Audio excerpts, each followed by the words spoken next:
to hold and give and do it at the right time, and the right time is now as I'm fresh and squeaky clean out the shower to ponder and ask the question just how the greatest Scottish football team since the 1970s didn't manage a single shot on target against boring England in the entirety of the 90 minutes last night. I am Ross Tweddell from the Hold and Give Football YouTube thingy. Also joined by, as always, Jack Atkins, who sounds professional as he did last week for the first time ever. Yes, and like we said last week, despite having a nice new professional mic, it's still going to be a slapdash affair from yours truly. How so? You've been getting compliments left, right and centre. Some up the arse, in the arse, coming out the arse. I was meant to say coming out the ears, but that didn't come out right. He's got a brew in hand. Why are you being so self-deprecating on this wonderful Wednesday morning? Because if I came out and said, yeah, I'm the bollocks me, I'm just leaving myself wide open, aren't I? But isn't that part of being Scouse, though? You can be quite self-deprecating, I'd say. Right, then as always on the Hold and Give Football podcast, after these lovely pleasantries are out the way, we kick things off with a bang. It's Clive F's on this day. He pees freely. What happened on this day in football history? There's a couple of bits, as usual. I'll give you the three best from on this day, but also it was a struggle getting three for on this day. It's September the 13th, but in 1997, Ian Wright broke Arsenal's all-time goal-scoring record, bagging a hat-trick against Bolton, revealing a tee that said 179 just did it. Wright ended the game on 180 goals, breaking Cliff Baston's record, which had stood since 1946. Wow, Cliff Baston. That's a great name. That's in the same school as Clive F, that, isn't it? It's a proper, 1940s football player's name. Oh, Snodgrass over to Wilkins, and Cliff Baston, he's put it in the net. I was going to say, though, didn't Ian Wright reveal the T-shirt a goal early? He did after his first goal, where he tied the record at 178. Then his second goal, he took it to 179, and then got a hat-trick anyway, so it was, removed all doubt. I love Ian Wright, mate. Do you love Ian Wright? I love Ian Wright. Oh, I love everything about Ian Wright. Do you remember when he had a chat show in the 90s? Vaguely, very, very vaguely. I remember his appearance on Top Gear, and I think it got referenced on there, and then that caused me a bit later on in a few years' time to go and have a look at it. Because his appearance on Top Gear was about him just being, as you would expect Ian Wright to be, behind the wheel of a car, and that is excitable. Well, I always enjoyed him as a player. He seems like a decent fella. He has a great eye for a really nice outfit. He's one of the reasons why I really want a gold tooth as well. So. Is he still rocking it these days? I know it was very much a thing when he was just sort of after retirement, I guess, those sort of years. I'm not too sure if he does anymore, because whenever anyone sees him right now, it's that clip of him taking off his hat and singing his teacher, which still brings a tear to my eye. Oh, big time. It's the symbolism of the thing. It's just because he stood the row or two below, so he stood looking up like he would have been when he was a child at Mr. Oh, bollocks, I forgot his name. Pigden, yeah, Mr. Pigden. I thought you was dead. Oh, what it's a guy. wonderful. But it showed the guy with the way he takes his hat off straight away. It's the respect. Oh, Ian Wright's fantastic. Anyway, anything else that happened on this day when we pee the freely into the winds? So, someone who you'll also think is fantastic. So in 2004, Newcastle United announced that Graham Souness would take over as manager. I'll never forget this day. As long as I live, because my math teacher at Chantry Middle School in Morpeth, I've forgotten his name, Mr. Morton.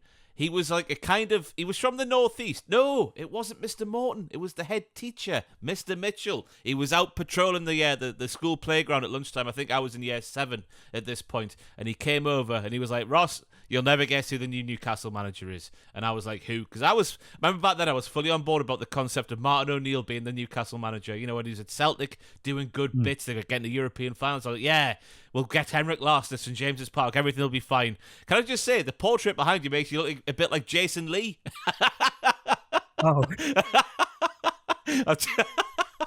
A wonderful, wonderful bit of hair on top of your head there, finally. But anyway, he came up, he was like, you never believe who the new Newcastle manager is. And I was like, nah, who is it? And he was like, it's Graham Souness. You've taken him from my Blackburn Rovers. And I was desolate. I could not believe my luck. What It's not the obviously we know the reasons why he was brought in was to sort out the what they call themselves, Jermaine Genius and Titus Brambles and Dyers, the Brat Pack or something like they used to call themselves back in the day because they used to go out on a Tuesday night in Tup in Newcastle. It was to sort them out. But in terms of, oh my God, it's another Liverpool legend coming into Newcastle and undoing the good work of a good man and setting the club back 10 to 15 years. It's a second example in a few years there after Kenny Dalglish did the same to Kevin Keegan's team. But you say this, well, Kevin Keegan, of course, was, a former Liverpool great himself. Graham Souness also did that at Liverpool when he took over as manager. He was all right for a bit, gave an interview to the paper we don't mention. Everyone went, Graham, you tit. And yeah, set us back a good few years anyway. He regrets it though, didn't he? He said he regretted it in a fairly recent interview he did on Sky, I think. Yeah. Obviously, when he gave that interviews before, I was, conscious of everything going on, and looking back on it, it's a terrible look. And there are people who were obviously engaged in football and engaged in Hillsborough and the politics of Liverpool and everything at the time who haven't forgiven him, and fair dues to them. I mean, if there's one thing you're not going to do in Liverpool, it's exactly what he did. Yeah, exactly. Anyway, he's a tosser. Though, people still do it. Yeah, I know, yeah. I've not got a single good word to say about Graham Souness, to be honest with you. I think he's horrible. Yeah, you did recently when he swam the channel. He did, that was very, very good. Obviously, the charity he was raising money for was a worthwhile cause when you see the coverage. I think he did an interview on, was it BBC Morning News Breakfast? It was just that pulled at the heartstrings as well. But yeah, he was a bad football manager. And I think it speaks volumes that he didn't get another job after he left Newcastle. He took us back that far. I think Crystal Palace tried to appoint him. Maybe when Simon Jordan was chairman, I think I've seen them reference that. But apart from that, I didn't really feel like he got back into football at all in terms of in the game, not just being a pundit. Yeah, because he left Newcastle, according to my notes, February 2006. And yeah, no more clubs he was in charge of. Do you know what happened when he left in February 2006? Did he go back to Turkey and plant that flag in the middle of Fenerbahce's pitch again? I reckon he did that in the back garden by himself with his wife going, yeah, go on, Graham, you're such a manly man. Yeah, go on, Graham, you sad prick. But what happened was Glenn Roeder and Alan Shearer, the tag team tandem, the Hardy Boys, took over, and they lifted Newcastle from about 15th or 16th in the league where we were when he left, and we qualified for the Intertoto Cup, finished 7th.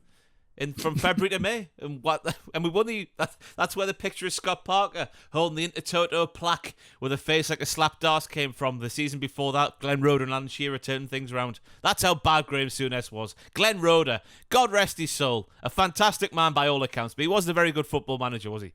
He turned it around for doing all of Graham Souness' terrible work.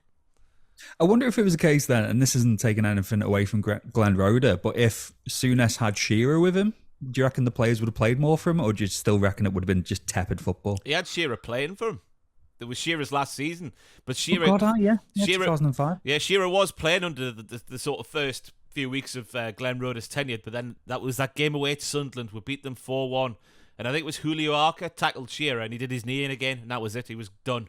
He was finished, finito. But I think he was sort of like a player-coach role. So I don't know. You assume Shearer would be doing that anyway, wouldn't you? The captain of Newcastle at the time.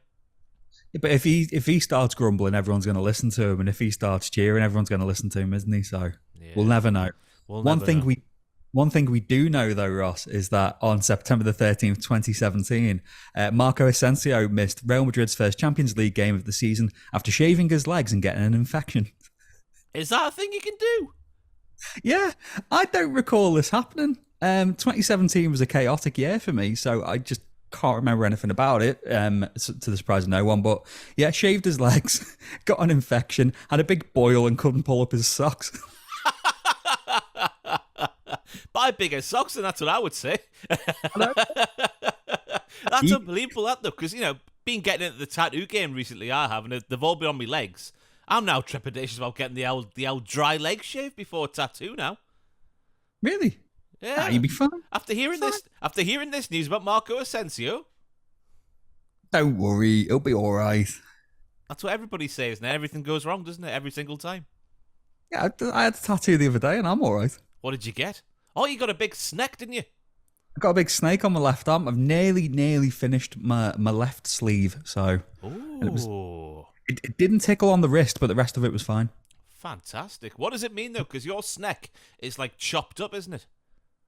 Well, yeah, I just wanted. So I've got to that point now where at first I was like, right, I want tattoos that mean stuff to me. Like I've got, some of my favorite musical artists and some cinema stuff I like. And now I'm just like, well, a snake chopped into bits, that's kind of metal. So I'm just like, I'll have that. I'm already reaching that point, me. I'm booked in again for another one soon. I can't wait. Yeah, I'm in again on Saturday, and then that's me giving it a knock on the head until about spring because I am skint and it's birthday and Christmas season coming up, so I've got to be sensible now. Yeah, priorities. And speaking of priorities, I don't know what sort of segue that was, Ross Tweddle, but we have Gareth Southgate in England, and his priority always seems to be picking Jordan Henderson and Harry Maguire, no matter what is going on in the world of football. Obviously, those two selections were always going to rile people up this time because Harry Maguire hasn't really played too much football for Manchester United over the past 12 months since Eric Ten Hag just made it very clear, I don't like you. And obviously Jordan Henderson has now got to Saudi Arabia, therefore announcing his retirement from top-level football. And I'm of the opinion, if you're not playing top-level football, you shouldn't be available for selection for your international side. Yeah, I agree with that 100%. When I saw the news that Henderson was called up, I was like, really? Has this actually happened? I was flabbergasted, I think I'll say, Ross. I would accept. Remember when David Beckham went to the World Cup in 2010 as sort of like Capello's, I don't even know what the role was, but he was on the bench next to Capello, wasn't he? Yeah. I'd accept that for Jordan Henderson because I can see the value of having him in and around the squad, being a leader, barking orders, that sort of thing. But to first of all pick him and then put him in the starting 11 as well as Harry Maguire away in Poland against Ukraine at the weekend there, and then putting on a sort of drab display was just Gareth Southgate lining up three massive sticks, the Henderson stick, the Maguire stick, and the boring football stick, and just saying, yes, come on, daddies, collective England fan base, beat me on the arse with all those sticks at the same time. I love the pain. It was very weird from Gareth Southgate because when you look at it on the surface of things, obviously it was such an emotional, I don't know if you saw the game, but it was such like an emotional occasion for the Ukrainians to sort of play football again. One of the big footballing powerhouses, if you want, in international football, kind of, I guess, over the last 5 years especially. I'm going to stick to that. Yeah, we are one of the football powerhouses over the past 5 years, so take that one. We are. So it was like a big emotional occasion. Obviously, the tears in the eyes, all that sort of stuff. And I thought, if you look at the result, it's a decent point on the road. I think certain teams would have caved in that sort of atmosphere because it was very, very loud indeed. But just the brand of football, again, is what people have been beating Gareth Southgate with for the longest, I would say. Because we know how talented this England squad is, especially going forwards. To be honest with you, I sort of understand the Maguire pick because he's never let England down. We don't have too many centre halves who are just who are head and shoulders above Harry Maguire. We've got the likes of Colwill. I think Tomori's the one who's been hardest done by. I think if he was picked on just sort of performances over the past 12 to 18 months, I'd be picking Tomori over Maguire, and the first choice starting centre back pairing would be Tomori and Stones. But he doesn't want to do that for some reason. Tomori's in the squad this time, but didn't get a sniff. It's very, very strange, but I can see why he does pick Maguire. But it's the boring football. It's the shackles being put on that front six of sort of Rice. On Saturday it was Henderson, Bellingham, Rashford, Kane, and whoever else is up front there. It's the shackles being put on them, which is the biggest stick he's getting beat with. And that performance on Saturday, that fed into that even more. And the selection of Henderson and Maguire made it even worse. So what was your sort of an outsider looking in from the People's Republic of Liverpool of the entire England sort of fallout from the weekend there? Well, it won't surprise you, Ross, to hear that I didn't watch any of the international stuff. I'm just not an internationals guy. If it's, this almost sounds fair weather, but if it's the World Cup, I'll tune in. But just hearing the fallout, it's not like this was, like you said, there's an embarrassment of riches. There's to not use the term golden generation. There is potentially a golden generation here. But it's not like back in the day when you had the headache of, can we get Gerrard and Lampard to play together? He's picking, a 34-year-old retired Jordan Henderson to start? It's ridiculous.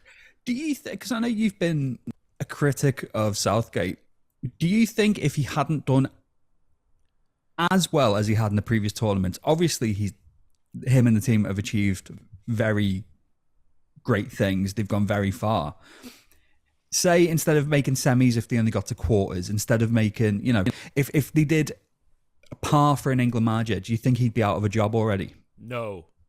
No. I think the work Gareth Southgate done, if you look at everything that goes into being an England manager and everything that surrounds the England football team, like I don't want to bring it up because it sounds like a bit of a cop-out thing, but the relationship with the media, they're getting the fans back on side, because I went to England games. I was travelling all around Europe for those 2 years, 2014 to 2016, that culminated under with that horrible defeat to Iceland in the Euros. I was there for those games, and that was horrible, turgid football.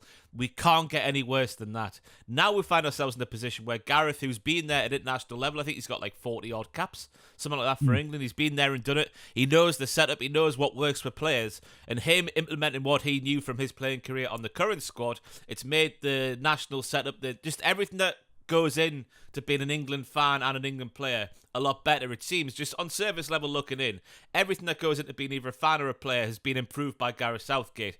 It's when we get to instances like France in the World Cup where Rashford was on the bench and we're getting beat 2-1 and we need a goal. Yes, we missed a penalty. If that goes in, it could be a different story.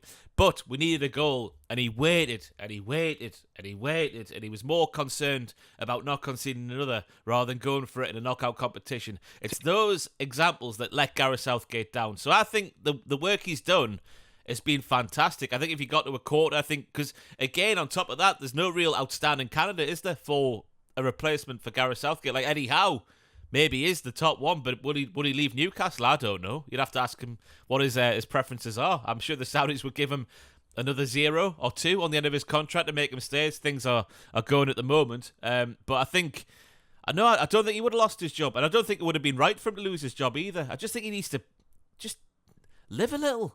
Look at Roy Hodgson at 76 years of age playing prime Barcelona 2011 football in the Premier League now with Crystal Palace. He's let his hair down. He's fighting people a third of his age on the touchline. Have a little bit of fun, Gareth Southgate. Play Foden in central midfield. Play Rashford on the wing. Play Saka on the wing. Get bloody forward. Let's go.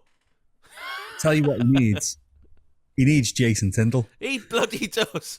That safe pair of hands to take all the attention away from him. That's exactly what Gareth Southgate needs. That's what Harry Maguire needs. Play Jason Tindall at centre-half with Harry Maguire, and all the attention will be on Tindall. The Mad Dog will eat it up. That's his nickname, by the way, the Mad Dog. You were saying about there's no candidates. Surely Graham Potter would be in the frame. You would have thought so before Chelsea, but now I saw he got offered the Leon job this week, which he turned down. I don't. Again, he might. Obviously, being out of a job, I guess he is the outstanding candidate now, but it feels like everything's soured on Graham Potter, which is incredibly strange how football works like that, isn't it? I don't want to pretend that I'm some kind of know-it-all about football, but as soon as he was revealed as Chelsea manager, I thought, I don't think this is going to work. I think it's too much of a leap. God, they had me hook, line and sinker, because I thought, I had to forget how long the contract was, but the amount of money they paid for him, the long contract he got, the sort of like the term project being used by Todd Bowley and whoever else is one of the high-ups at Chelsea. I thought we're on for a few years at Potter ball at Chelsea, but no, it didn't prove to be. But we go from Ukraine in Poland on Saturday. It's a point away from home. We're still going to qualify for the competition, which is what the goal was before the game. We didn't get sort of set back in that sort of like aim, that ambition, so it was fine. I thought the fallout from that game was a bit too over the top, to be honest with you. But we go on to his comments about Phil Foden. We might as well reveal my twat of the week. We'll go on to Jack Atkins' twat of the week in the twat of the week segment. But my twat of the week this week is Gareth Southgate, when he was asked about Phil Foden's desire to play more centrally. He said, this is Gareth Southgate's words about Phil Foden wanting to play more centrally, both for Manchester City and England. He doesn't play centrally, well, we've got that in brackets because he doesn't overtly say that. He doesn't play centrally for his club, so presumably there's a reason for that. He said... He then said you have to ask Pep Guardiola why he doesn't play him centrally. And you sat there thinking, Gareth, Harry Maguire doesn't play at all, yet he plays every game for you. Jordan Henderson's retired, yet he plays for you. The team got announced for the Scotland game yesterday. Kieran Trippier hasn't played left back once for Newcastle United since he signed for them. Obviously, he has done in his for previous teams like Spurs and Atletico. He has done it there, but he's not played it once for Newcastle, but you started him there. But there must be a reason for him not playing left back for Eddie Howe. But you started him, so why can't Phil Foden start there? One of the most talented players we have. A player that wouldn't have been... This is going to sound strange. A player who wouldn't have existed before we sort of started that St George's Park thing and small-sided games for the kids that is going to 11-a-side too early. He wouldn't have existed in that grassroots, journey up through the game back in the day. It's a luxury player that we have. He should be building the team around players like Phil Foden. And for him to say that was a load of bollocks, and he went and played him centrally last night anyway. It was weird. Just the way he's there, it's like, oh, you'll have to ask Pep why he doesn't play centrally. He's like, hang on, you're talking about Phil Foden, who's part of what is arguably the best team on the planet right now. Yeah, it's not as if we've said like, oh, what's Phil Foden got to do to get a proper starting place for Manchester City? But in the absence of De Bruyne, obviously Gundogan leaving as well, he's proven that he's earning it and he's keeping it. And I assume when De Bruyne gets back, it's going to be quite a difficult choice for Pep to make if he's going to keep Foden where he is. Or I know that obviously De Bruyne's now, I think he's 32, isn't he? And obviously the injuries are mounting up now, so maybe the decision's been made for him because of that. But on form, Phil's doing the business, isn't he? It should always be that way, like you were saying before. You should be picked on form rather than legacy. It's what my dad always said about the Liverpool teams of the 60s, 70s and 80s. You were in the team until you weren't, basically. The second you slip up or you lose your place to injury, you're not guaranteed it back when you return. Yeah. It's time for someone else to step up, and if they take it, they make it theirs. Yeah. And I can see it, but again, I can see it from both sides. I can see that argument, obviously picking players on form, like I was saying earlier about Tomori doing stuff in the Champions League semi-final for AC Milan. He's been a stalwart, you would say. I love that word, stalwart. I once got described in the local newspaper as a stalwart, and I never felt prouder. When I was about 15, just the match report in the local paper for FC Morpeth. Stalwart at the back, Tweddell, Marsha in the back line. But yeah, he's been a stalwart for AC Milan, so he has Tomori. But to see him not get in there in place of Maguire, who again, I can see it from Gareth's point of view just for Maguire. Like Henderson's a different thing now. But Maguire, every single time he plays for England, this includes last night as well, because I thought him slowing the game down when Scotland were trying to get back in the game after he scored. It was such a shame that he scored that own goal. Like, he came on at half-time and he put it was a cross, like, in from the right. He stuck a leg out and it's gone past Darren Ramsdale at the back of the net. It was such a shame it was Maguire, because for the first sort of 10, 15 minutes, maybe 20 minutes of the second half, whenever he got the ball, the Scotland fans were like going, hey, it's Harry Maguire, what a wanker. Trying to put him off like that. And he was just putting his foot on top of the ball and just playing the ball about. Like, England were controlling the ball really well for large parts of the second half, and most of it was starting with Maguire. So I can see he never lets us down when he plays. It's just the fact that there's that expectation there, isn't there? When you are looking at national squads being picked, that they have to be picked on form rather than who you are and what you've brought to it in the past. But when it comes to Maguire, I can see why he picks him, because he just, when he starts to let us down, that's when we need to go, right, maybe it's, they're not playing at Man United, the form for England, now that it's 2 + 2 = 4. But now we're getting 2 + 2 equaling 12. And it's not quite adding up. I'm not making sense in my own head now, but I know what I mean. Can I also commend you for that pitch-perfect Scottish accent you just did there? It was really funny. Tally-ho! Oh, flower, Scotland. So just more on that game last night. England put in a fantastically professional performance away at Scotland yesterday. A Scotland team who couldn't have come into the game in any sort of higher confidence after winning 5 on the bounce. They've got John Carver as their assistant manager, which is fantastic to see. But Jude Bellingham, run out of words for the guy, me. The way he was frolicking, I think the word is, around that pitch last night was an absolute joke. Have you seen any highlights? Because his assist for the third goal, where he gets the ball centrally and he's sort of like, he's got players in front of him, so he's forced to take the long way around, so he comes back on himself and then back on himself again and plays this lovely ball at Harry Kane, who just slides in the back of the net. Bellingham, at 20 years of age, is the complete footballer, and I don't know where he goes from here, and it's terrifying.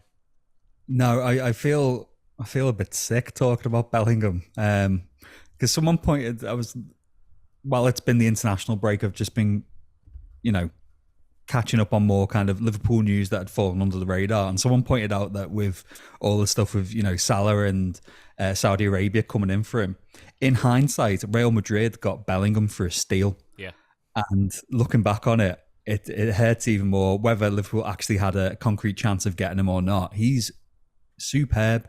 I haven't seen anything from the game last night. I saw it trending on Twitter/X for the cool kids, and just everyone just going, huh, huh, Andy Robertson finally got an assist for Jude Bellingham. That's all I saw. What was he doing though, Jack Atkins? When you see it, you'll be shocked and appalled. The ball gets to him at the back stick and he tries to play a pass. He's sort of near the corner of his 6-yard box on the left-hand side, and England players are everywhere in the box, but he tries to play this little pass across the box to another Scotland player, but he just hits it wrong, and it goes straight to Bellingham. Bellingham slides it in. I think that made it 2-0 on the night. Foden got the first one, of course. A nice reaction, just sort of a hard and low coming in across the box. He puts it in.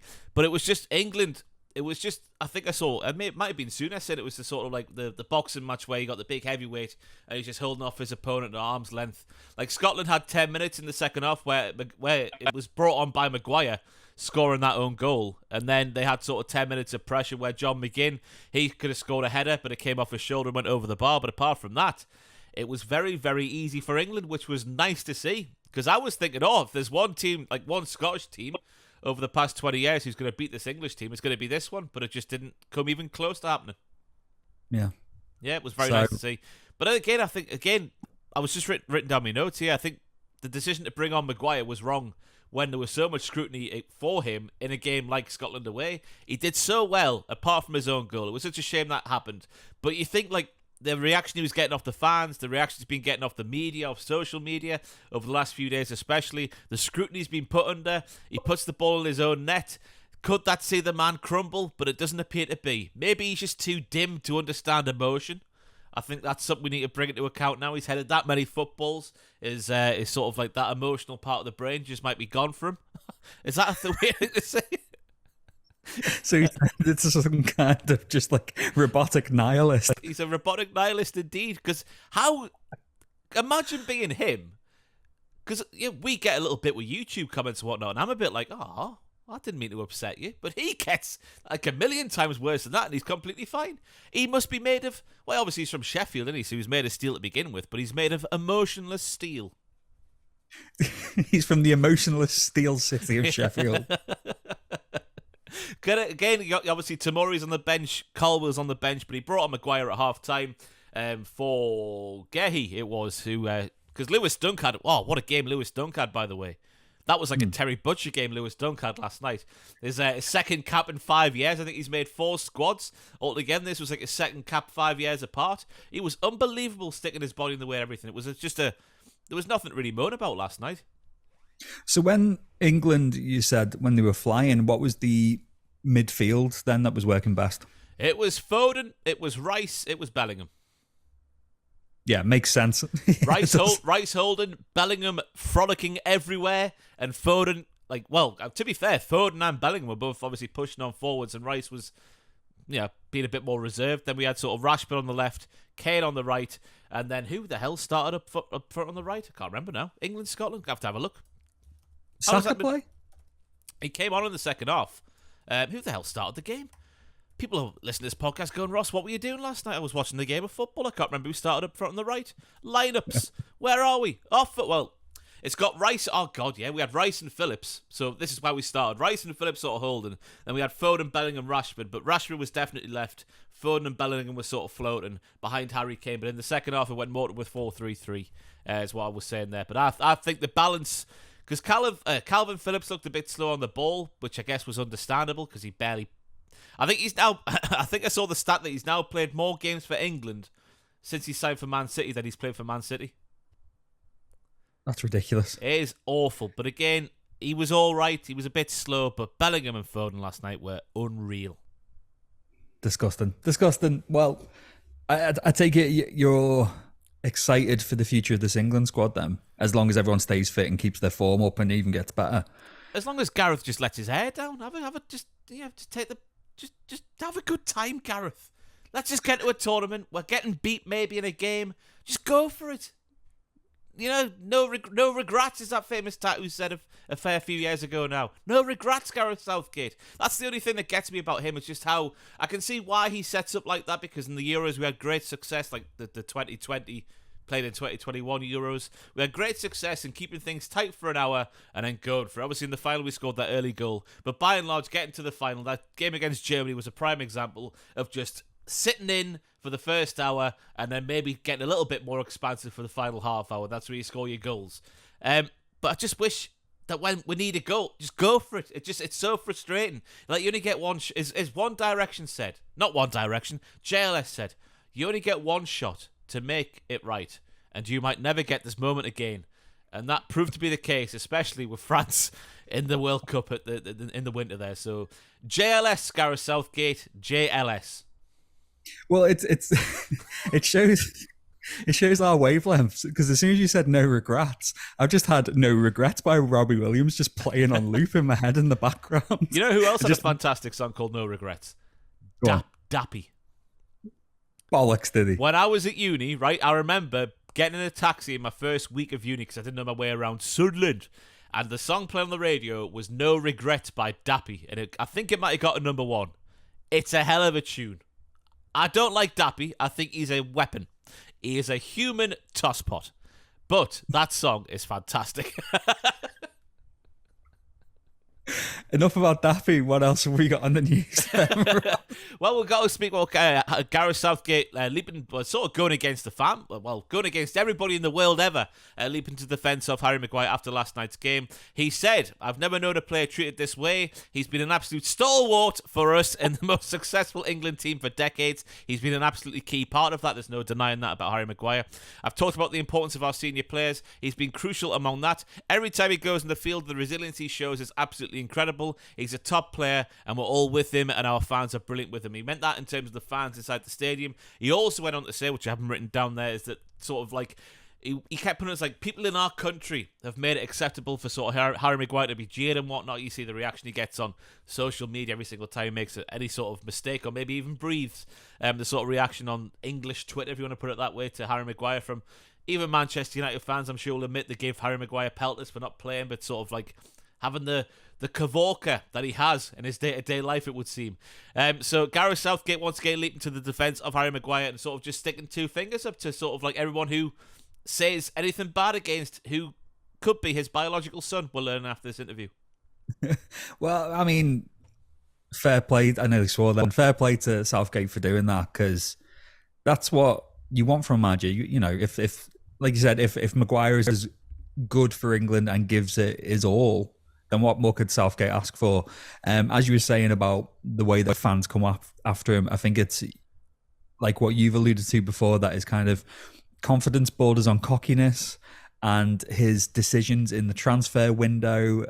It's easy to turn on a player because of things like that. So I can see both sides of the coin on this. Yeah, so could I. But as long as he keeps doing the business for England, I've got no... Well, it's weird, because when the squad gets down to it, you just sat there going, how has he got on again? But then again, he plays a game like he did against Scotland last night. He was absolutely fine. He helped the team when he came on in the second half to calm things down. And he's not let us down again. Long live Harry Maguire. Wow, okay. No, do you agree? Yeah, sure. Have a wonderful life, Harry Maguire. We go from England to the hosts of Euro 2024, Germany, who this week announced the sacking of Hansi Flick following their embarrassing 4-1 defeat to Japan, who of course were the team who knocked them out of the World Cup back in November in Qatar with a massive, well, I say massive, it was massive in the grand scheme of things, a massive 2-1 victory. It was their fourth defeat in their last 5 games, with the team being without a win since March, losing to Colombia, Poland and Belgium. Obviously, I think Hansi Flick became the first ever German manager since the post was created back in the 1920s to be sacked, which is one hell of a stat, but I guess someone had to be first. Yeah. I mean... Oh, go on. Keep going. You go. I've said enough. I was going to say, like, I'm trying to think of the German squad itself, but they're coming to the end of a cycle. They're coming to the end of a generation. It was like after that great Spain team of the late noughties and the early 2010s. Once that came to the end of the cycle and you had a few years of just being like, oh, there's a couple of lads there who can still do it at 34, but they were waiting for that next crop. I think Germany is stuck in that at the moment, and Flick obviously had big shoes to step into after everyone's favourite bollock scratcher, Jurgen Löw, went. Loved the ball scratching the nose pick, didn't he? He just didn't give a crap and looked like he was in Roxy Music. So, fantastic. But I'm surprised that they've never sacked anyone since they said, the 1920s. That's a 100 years of success. Yeah, 1926 is when the first sort of German official manager of the national team was sort of installed in the post, and this was the first time one of them got sacked. So that shows how bad he's been. They bounced back, did the Germans, with a 2-1 win over France on Tuesday, with Rudi Völler in charge. Obviously, kids of the modern day will know Rudi Völler as that random German man on the back row with the mullet of the EA. What's it called now? The new FIFA name, EA 24. That picture they put out of the Yeah, and it was only because of the hairdo and mustache that you knew it was Rudi Völler. Because otherwise you'd be like, hang on, who's that? That looks yeah. He's one of the. Sorry, Frank Rijkaard gobbed in his hair in the 80s, the dirty little bugger. And it was so bad because he's got the curly mullet, so after Frank Rijkaard spat in his hair, it's the way it's flopping about in the wind and the spits just sort of following the hair. It was disgusting. But he is one of the greatest German players of all time. He was the German manager towards the turn of the century. He was the German manager when Heskey made it 5. So that shows how bad Hansi Flick was, because even with Rudi Völler in charge, who again was the manager when Heskey made it 5, he got a 2-1 win over France on Tuesday. Yeah. I don't know, but again, it's perhaps what we were saying before with the kind of the Shearer paradox of Newcastle. Perhaps the team were just like, we can't let Rudy down. Let's pull our fingers out because we're under the spotlight now. Yeah, that's the new man to bounce, isn't it? Yeah, they changed the German national anthem to the Kaiser Chiefs song. They slightly changed the lyrics that they did. Rudy, Rudy, Rudy, Rudy. Ha, ha, ha, ha, ha, ha. A digga, digga, digga, digga. Ah, ha, ha, ha, ha, ha. I wanted to see where you were going with that. I thought I'm not going to say anything, see if he continues, but you put all doubt to bed.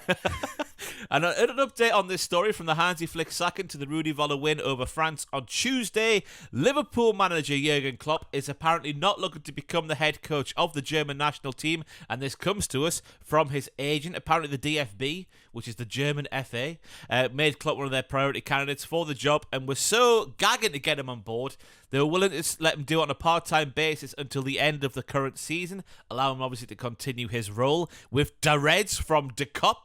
But speaking to Sports Chow, which is a lovely name, I think I've said that right. Maybe it's Sports Chow. Either Sports Chow or Sports Chow. Klopp's agent, Mark Kosicki, or Cossack. He's a sick guy. He played down talks, just saying his client would want to take on the job, saying Jurgen has a long-term contract with Liverpool and is not available for the national coaching position, which I'm sure is music to your lugs.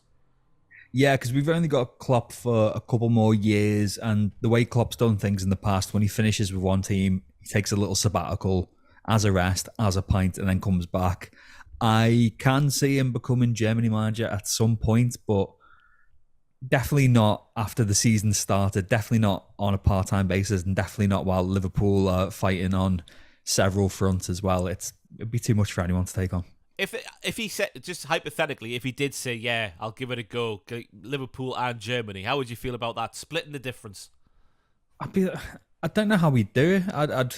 I'd rather Liverpool had his full attention, really, but I don't know how you can do it part-time, because obviously he'd have to go and watch players in the flesh and scout players across Germany. I don't know how he'd do it unless he just sent his underlings and his backroom staff. And then obviously if he's doing it on a part-time basis, then surely it's his Liverpool backroom staff doing it on a part-time basis. It would just be too much of an arsehole to do.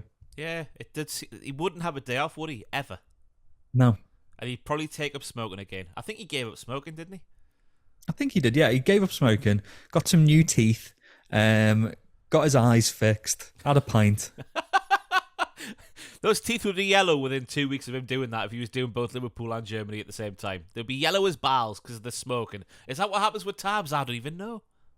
I'd say so. Tabs and coffee, isn't it? So yeah.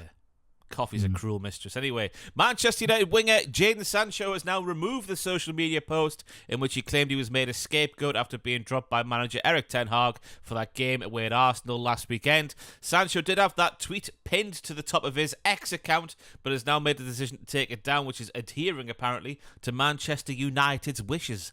Sancho had a meeting with Erik ten Hag for the first time since the post was made on Monday, which apparently went okay. But apparently now he's going to leave Manchester United in January because he was linked or was the subject of a bid from the Saudi Pro League as Al Eti you know what. We can't say on YouTube because it sounds like a sweary word, the second part of that word. They made contact, but a deal could not be finalised.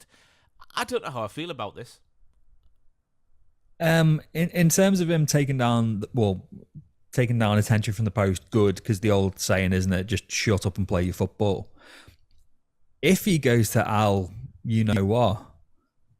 How old is he? 22, 23? That would just be retiring. That would just be a stupid decision. Of course, he'd have more money than most people have hot dinners, but what happens if the Saudi Pro League doesn't go as big as they're hoping to with all this investment? What does he do? Say if in 2 years' time he finds himself without a club in the Saudi League, no one's going to be able to afford his wages. He could effectively be pulling the gun on his own career.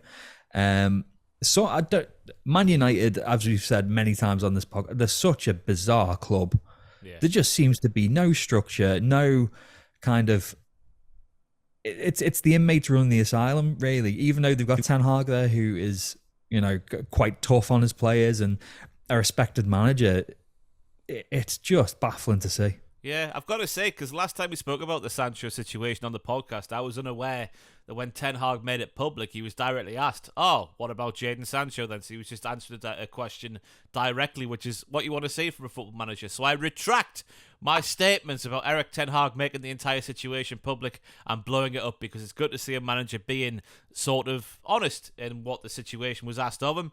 But in terms of Jadon Sancho, as you say there, if he does end up in Saudi Arabia, because there's not going to be any takers in the Premier League at the level he thinks he's going to be playing at, because his performances haven't warranted any kind of move like that. If he moves to anywhere in the Premier League, it's going to be a bottom half team. I'm thinking maybe Everton on loan. I'm thinking Donny van der Beek went there on a loan, didn't he, and didn't do anything. I'm thinking that sort of scenario. It's going to be a low down Premier League team, you would think, because he is 23 now. So if he did go to Saudi as well, he could be 25 and back over here or back in Germany. Maybe he could go back to Germany. Maybe he could go back to Dortmund, because he was unreal at Dortmund. I think people forget about that, don't they? Just how good he was at Borussia Dortmund. Yeah, because the second they left, they went, "Oh, what's going to happen here?" And Bellingham stepped up, and it's like, "Oh, he's better." I'd take him at Liverpool, but again, it would be as a squad player, and he probably would. If he spat his dummy out there, Jurgen Klopp would give him a firm boot up the arse. That reminds me of when Newcastle signed Gabriel Obertan, what you've just said there. Because I was like, I remember when we signed him, I'm going, oh, what the hell was signed him for? Like, all you see on social media and whatnot back in 2011 was Man United fans battering Gabby Obertan for being awful, signing that summer where they sold Ronaldo and then bought like Valencia and all that sort of stuff, and Michael Owen. Oh, but yeah, I was like, my defense was, well, there's a reason Manchester United paid money for him. And he had like 3 or 4 good games for Newcastle over 5 years, but that was it. So you saying you'd have Sancho at Liverpool reminds me, obviously, there's a reason Manchester United paid the money for him. Maybe Klopp could unleash that potential once more. Yeah, potentially. I think every good player is linked with every top team. We were linked with Sancho at one point because, of course, we were in the Dortmund connection helped. But like you said there, perhaps going to Germany could be good for him. But I fear that if he does go to the Saudi League, then, if somehow we're still doing this podcast in 15 years' time, we'd be like, what happened to that wunderkind, Ross? Well, it's time for the Jadon Sancho story. And just in case you're wondering, dear listener and or viewer, what happened to that wunderkid makes its return today, and it's a shoot version, because I don't even know who's coming up, so I'm excited. I watched and I used that word again. I watched Jackass 1 yesterday for the first time in a while, and I said spackling. You know when Ryan Dunn puts the car toy up his arse, and he's like, yes. Ooh, I'm spackling. I've never ever taken the time to look up what that word actually means, but I think to me it sounds like you're fizzing with anticipation. You're excited about the future. Spackling. I hope it is not something inappropriate. This is going to sound really nerdy. if you get the opportunity to watch Jackass 1 with the commentary on, it's fantastic. Oh, where'd you get that? Well, I had the DVD years ago, but I used to be a film geek and I'd watch some films with commentary on because if it's a comedy film, it's usually hilarious. So there's two tracks. There was one commentary which was Spike Jonze, Jeff Tremaine, and Johnny Knoxville, which is all right. And there's another one which is the rest of them, basically just being arseholes for 90 minutes, just heckling one another, and yeah, it's good. Yeah, we've been making our way through the ones on Netflix. So we watched 1, 2, 3, and then 4.5, which is sort of like a hybrid of what you see in the Jackass 4, and also like cutaway interviews with the cast as it's going on, like sort of background information, because it was filmed during COVID. So yeah, the initial lockdown back in 2020. So production was sort of split in half as like a pre-COVID and a post-COVID. So that was interesting. But I'll have to check that out. There's 1.5, 2.5, and 3.5 as well. There's 0.5s for all of them. Up the 0.5s. Right. From the funny, we go to the arseholes, because Spanish Football Federation President Luis Rubiales has been summoned in court in Madrid to respond to allegations of sexual assault and coercion against him following that unsolicited kiss we saw after the Women's World Cup final. Jenny Hermoso, who was obviously the lady in question in that incident, filed a legal complaint against Rubiales earlier this month, which has been accepted by a judge in Madrid, and he's been assigned to a magistrative investigative weigh up whether to recommend the case goes for trial or is dropped. Rubiales will appear before that magistrate in Madrid as part of those proceedings on Friday, and I hope they throw the book at him. Yeah, it's like the initial offence was bad enough, but his conduct after it is just, he's an arsehole. I think that's the only way to say it. He's an arsehole. Yeah, and it's no surprise that Piers Morgan got the world exclusive on that.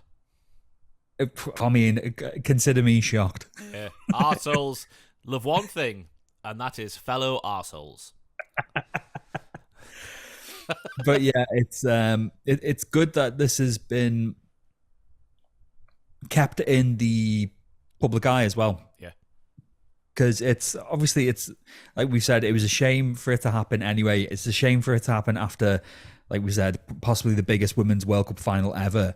But the fact that the sport is growing, and this, provided they throw the book at him, this will help, I think, the women's game grow. Because if they don't throw the book at him, then people will just be like, well, it's just the women's game, who cares, kind of thing, if you know what I mean. So I think this will be very important. Yeah, because ultimately, that behaviour, it kind of go on anyway, no matter what it is. But the fact that it was so like globally shown, a man in a position of power against what ultimately, like Jenny in her position as a player compared to him being the president, is a subordinate, and him exploiting that position of power to do what he did. I think that being highlighted, because you don't want to think it still goes on, but it definitely does. We saw it with our own eyes. So the fact it's been highlighted in that way as well, I think it'll help things in all walks of life, never mind just football. It's the arrogance of powerful men, isn't it, really? Yeah. Tossers, all of them. Right, the top-rated players in EA Sports FC 24, to give it its full title, have been announced. Here's one for the kids, and also me, because I love the FIFA. With 4 world stars being sharing the highest rank of 91. Ooh, up the FIFA ratings.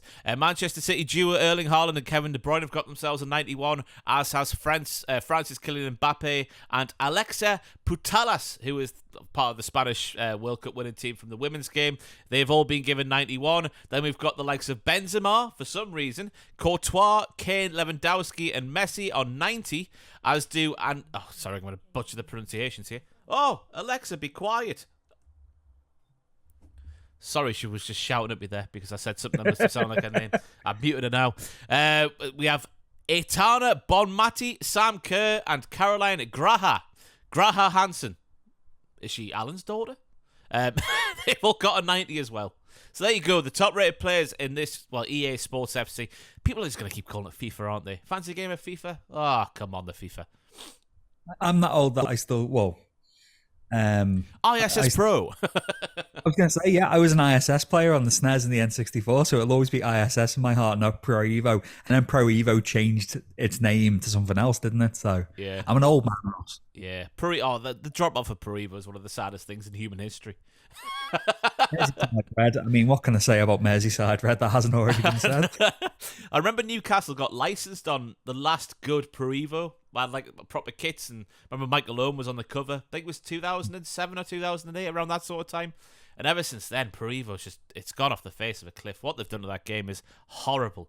Anyway, Lionel Messi is named the best defender in world football. So therefore, we now know who officially is the best defender in world football. And Lionel Messi has said it's his teammate, Tottenham's Christian Romero. He said, for me, Christian Romero is the best defender in the world right now. Amazing performance tonight. Man of the match. This quote happened, I should say, after Argentina?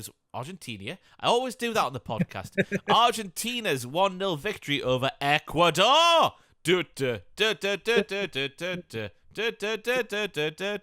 Romero then responded to that compliment from the GOAT, saying there are things that will remain in my memory for a lifetime. I didn't expect it. You always try to take advantage of the opportunity that the coach gives, the opportunity that my teammates give me on the first day, who receive me with affection. They welcome me, they trust me a lot, and I try to give back the trust to all of them. I am very happy and very grateful to all of them. He is a hell of a player, like, isn't he? Hell of a player, and it's a lovely endorsement. But Messi wasn't exactly going to turn around and say, "Oh, he's very good," but for me, Josko Gvardiol is 10 times the player.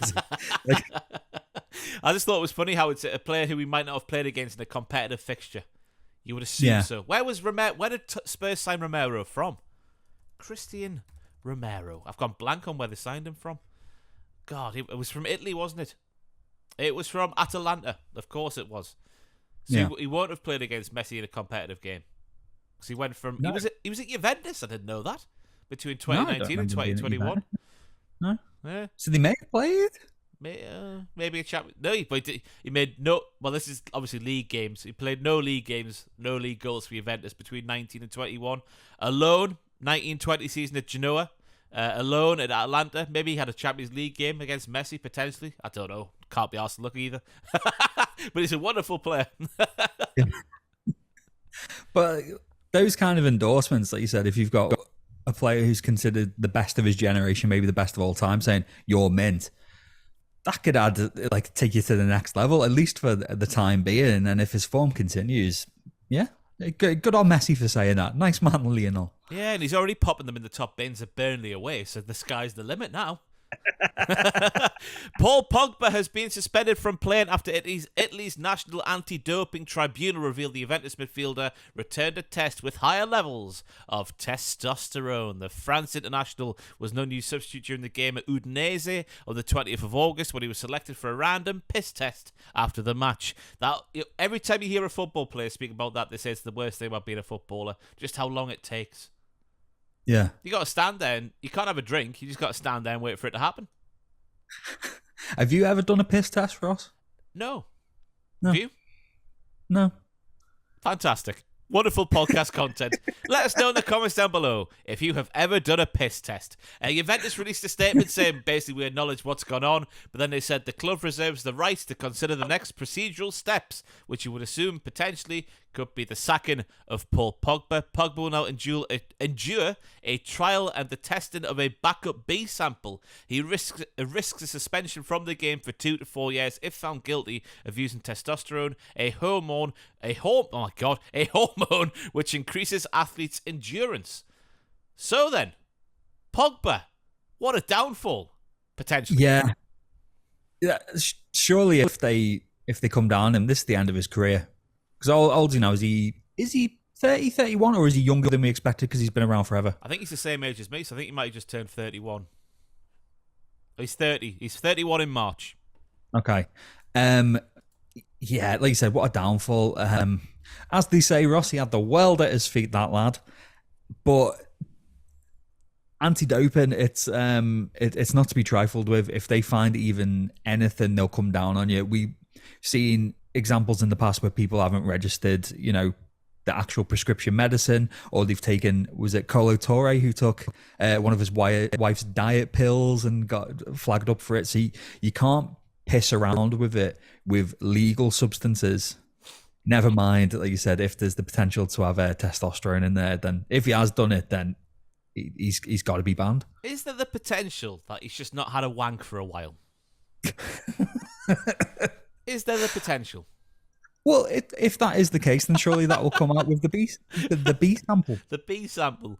Anyway, yeah, that again, obviously gaining an unfair advantage, I guess, is where this falls into line. Obviously, testosterone making you, as it said there, for the endurance, and I guess strength comes into play as well. So I hope he hasn't, because I like Paul Pogba, me, as the fire engines arrive in the background. I don't know if you can hear that. I was going to say, I bet Graham Souness is at home having a big wank over there. Fabulous, he's saying. He loves that word, didn't he, Graham Souness? Fabulous.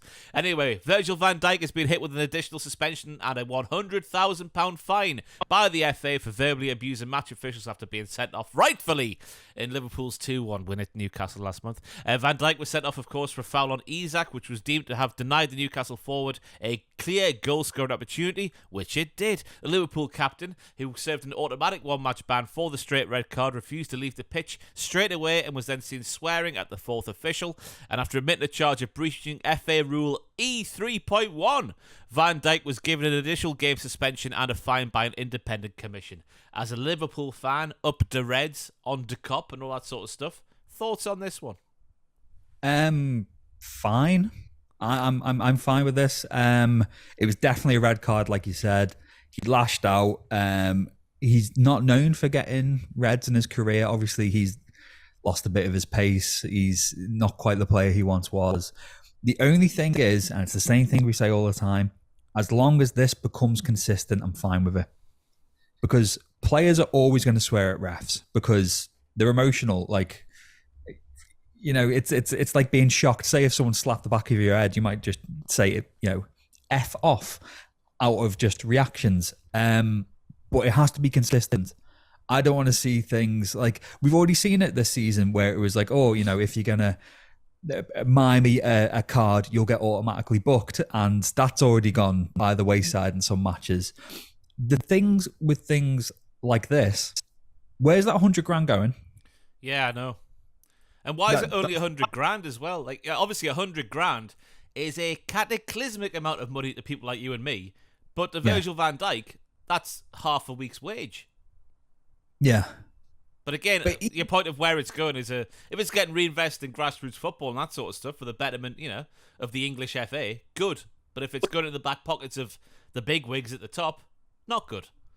No, and this has already been a season where trust in the PGMOL has diminished for many people, especially Liverpool fans. So I don't know. Like we've said it so many times, referees deserve protection. They don't deserve to be absolutely abused on the pitch, but they have to be competent at their jobs as well. And this is, it was also announced that Liverpool's favourite referee, Paul Tierney, will be in charge of VAR for our game against Wolves at the weekend. So it's ridiculous now. But back to Van Dijk, yeah, as long as this becomes the norm and we see more examples of this through the season, fine. If this is a one-off and Van Dijk's the only one who gets this, then I will be very angry about it. There might be people that listen to this going, oh, that's just a Liverpool fan saying, you know, protecting their own. But that is, the consistency is the big issue. As you say, the stuff with the yellow cards, we've seen such inconsistency with that. This new rule about the two people on the touchline. How many teams are allowed two people on the touchline? Because, you know, it only seems that certain teams are not, mine being one of them. The consistency is the issue with every single law they bring into the game. They're never consistent about anything. No. And it was always, at least they always had the get out of jail card of refereeing in context for, you know, on the pitch decisions, that, you know, how meaty and robust tackles can be, etc. But like we said, for things like this, where it's just like, right, if you abuse a referee, this will happen or not. It's these black and white rules where they have to just stick by it. Because otherwise you're just going to get angry people. You are. We do away with human refs. We don't need them anymore. That's what I say. Yeah, give it to going back to International Superstar Soccer on ISS for the Super Nintendo. I've probably released in like 1994. If you put in the Konami code up, down, left, right, BA start, it turned the referees and linesmen into dogs. So I did not know. ISS Pro is a little bit before my time, to be honest with you. Like, when I was getting into football games, I remember the first one was the Champions League game for the PS1 for the 99-2000 season. I don't know if that was in line with ISS Pro or not, but that was my first one. Maybe my mum just didn't buy me it and I just wasn't exposed to it. Stupid Well, man. I've got an older brother, so I played it through him, but I've still got a Nintendo 64, and I've got ISS 64 and ISS, I want to say Road to the World Cup 98, with Paul Ince, and I want to say Ravanelli on the front, maybe. Yeah. I've still got my original PS1 in the flat here. Complete with Alan Shearer Newcastle stickers, by the way.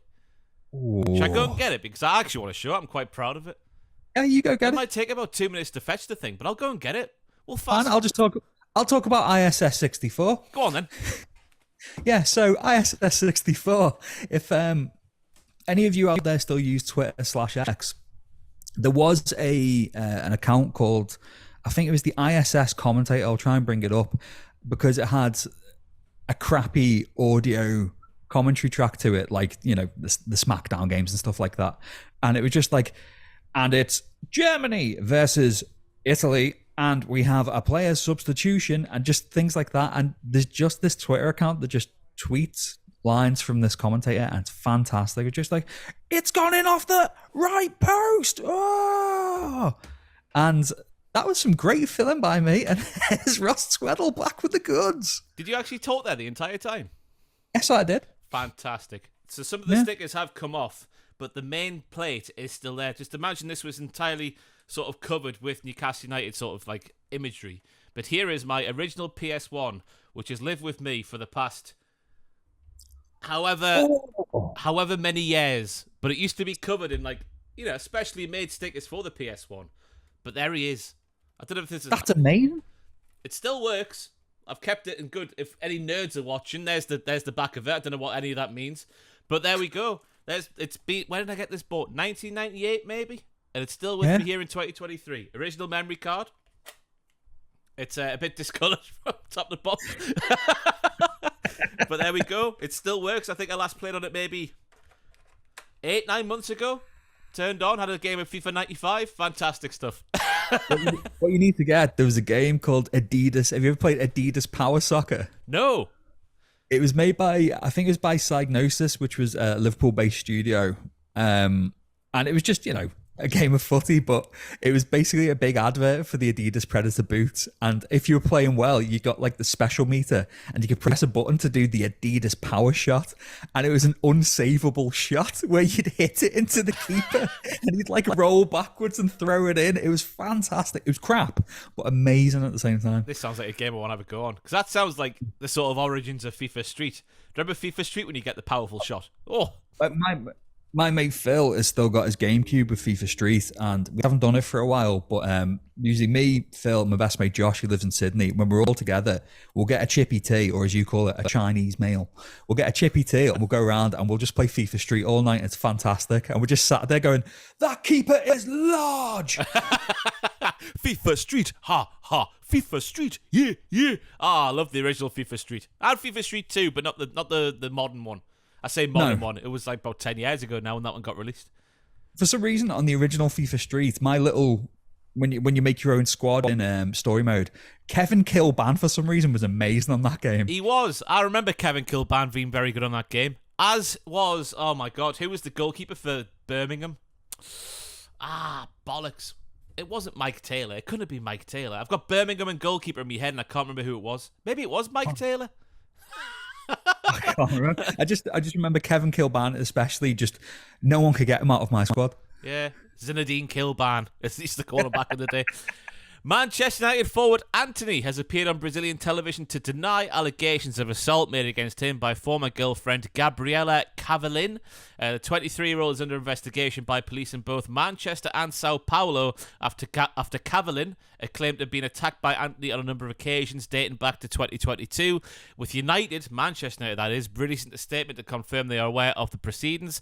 Anthony was dropped from the Brazil squad as a result of the investigation, which he has now claimed is an attempt to massacre his career. Who's this quote? Boy, the quote was from Anthony that I'm about to read now. It says, "I'm 100% sure that I've never touched a woman." He told, oh my God, can you try and pronounce that name? Fofo Calizando. Fofo Calizando? Yeah, sounds about right to me, yeah. Yeah, anyway, Anthony continues, I will never and I will come with proof. People will see the truth. I have never attacked and never will attack. I'm sure I've never committed physical violence, verbal violence. I offended her, Caroline, and she offended me too. It was on both sides. Physical violence, never. What I want most is to show people that this is who I am. I want to achieve many things. I have many goals and many dreams. I want to show who I really am. I dream of returning to the national team and want to show that Anthony is innocent of all of this. Asked where he feared like his Manchester United contract being terminated as a result of this, the recent allegations, Anthony then added, "It is something that doesn't cross my mind. Mason Greenwood's been my canary doing the proverbial mine, and if he's all right, I'm all right too, pet." That's a direct quote there from Anthony, the Brazil international. Yeah. That wasn't really, that second bit there was just added on by me for comedic effect, because Manchester United are weird.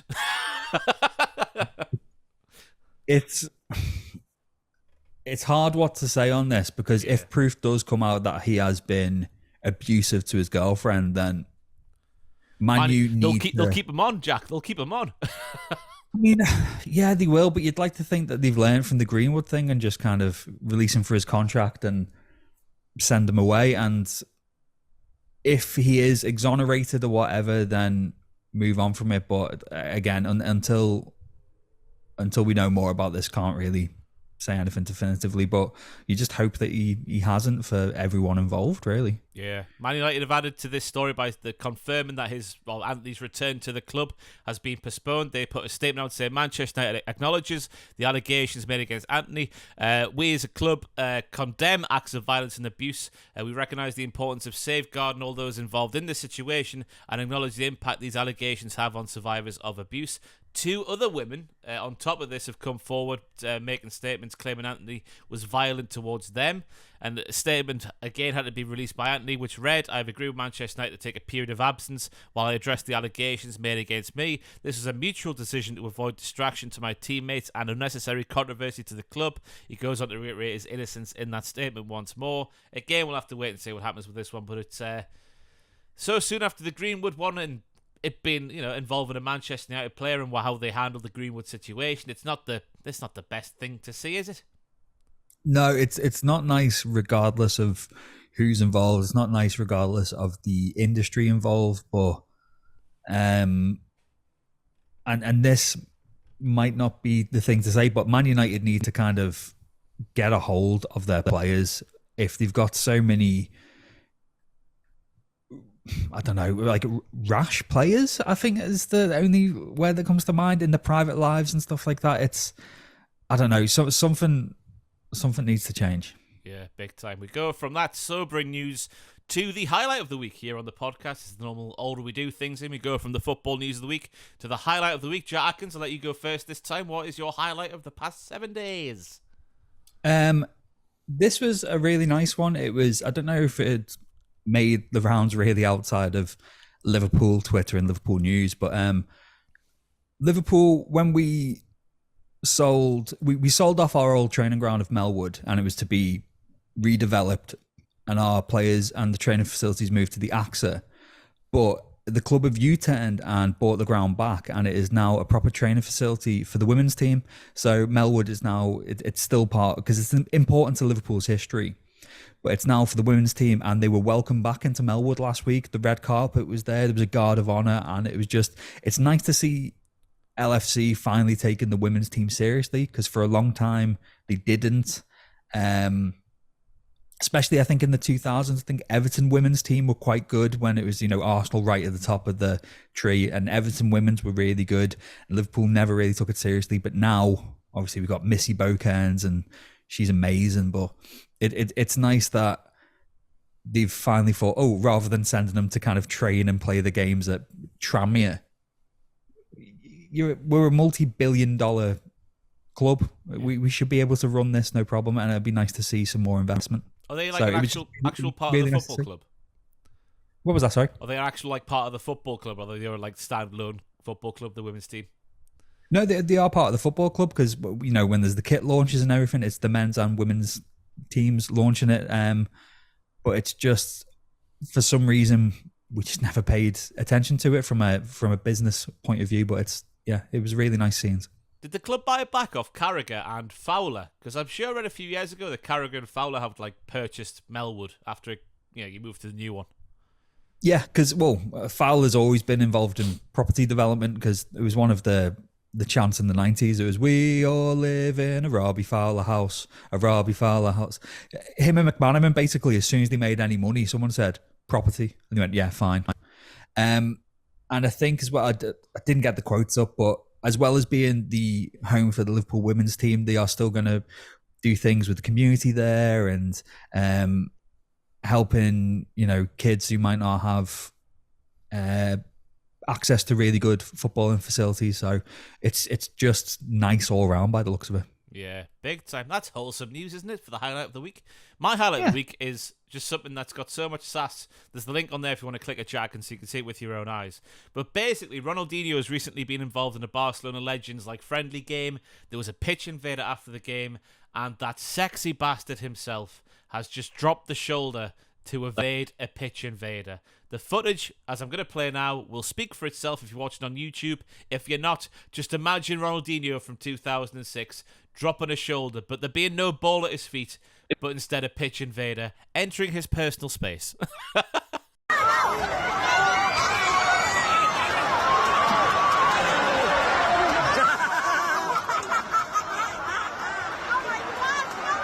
Oh, look at him.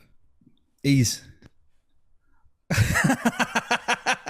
It's world-class Jack Atkins. He has not lost a step. All that shagging in the hot tubs that he does every single day of his life for the past 25 years, it's not catching up to him yet.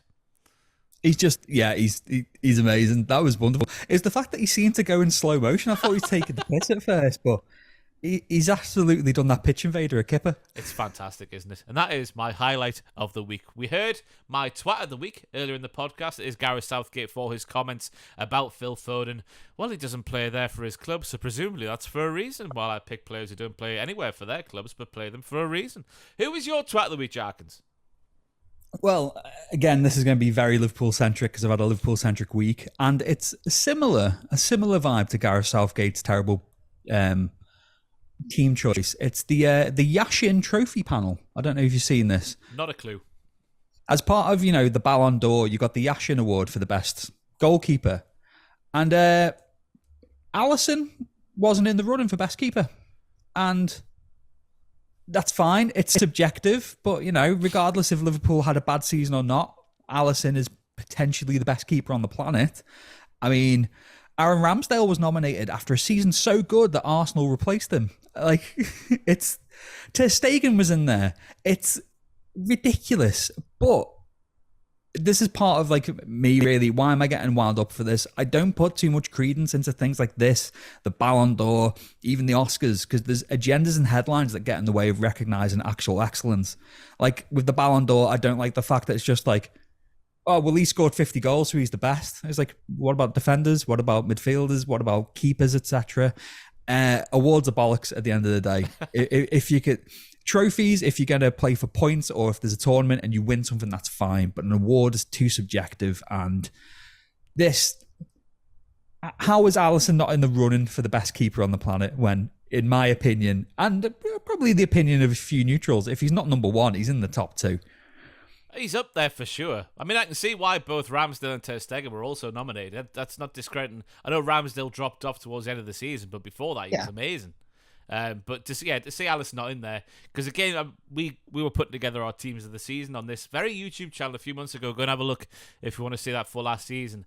And I remember seeing Owen and Joel were both Liverpool, obviously are both Liverpool fans, I should say, and they both put Alisson in there, and I was like, what? Are you joking?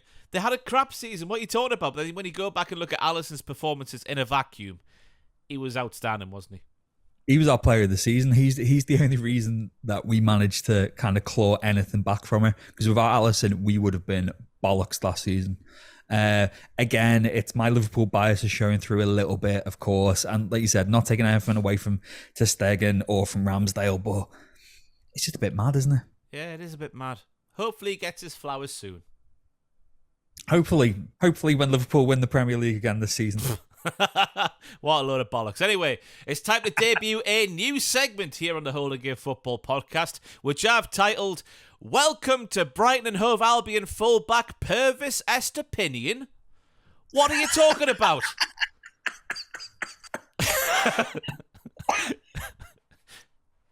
brilliant. I've got to be honest with you, Jack Atkins. I was in bed this morning doing these notes for the podcast, and that's the best I could come up with. Well, it just made me like hurt myself and need a piss from laughing. That's the second time I've done on the in our day job. We do wrestling coverage just in case you don't watch it, and I made my podcast host little Matthew. I made him need to go for a poo. He was laughing that hard last week. I'm on great form in terms of getting external body things out of people. That made no sense, but you know what I'm trying to say. What were we going to say?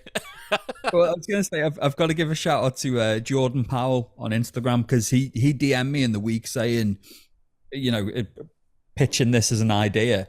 And I messaged you forgetting that you were on holiday. So you only got back to me this morning as you put the notes together and you went, "Sound, let's run with it." So I messaged him back saying, "Yeah, send us your spicy take," but I haven't heard back from him. So don't worry, we'll get around to it when you send it in. Next week, his spicy. So basically what the segment is, we're going to take a spicy take. If you saw the tweet @HoldGive on X, if you go on the YouTube channel, there'll be a little website link there. There'll be a link then to the Twitter account. If you go on there, and I asked for people sort of like their rash football opinions, what has been, what is currently a rash football opinion. We're going to pick one a week, and then we're going to have a little chat about it. Maybe laugh at it, maybe agree with it. We've got one here this week from @ad_34SZN, who says Ryan Giggs is massively overrated. Only hit 10 plus goals in the Prem in 2 seasons, and Cesc, Kevin De Bruyne, Beckham, Bergkamp and De Silva all have better assist to game ratios, and it's just the players from the top 10 in assists. Only thing he has is longevity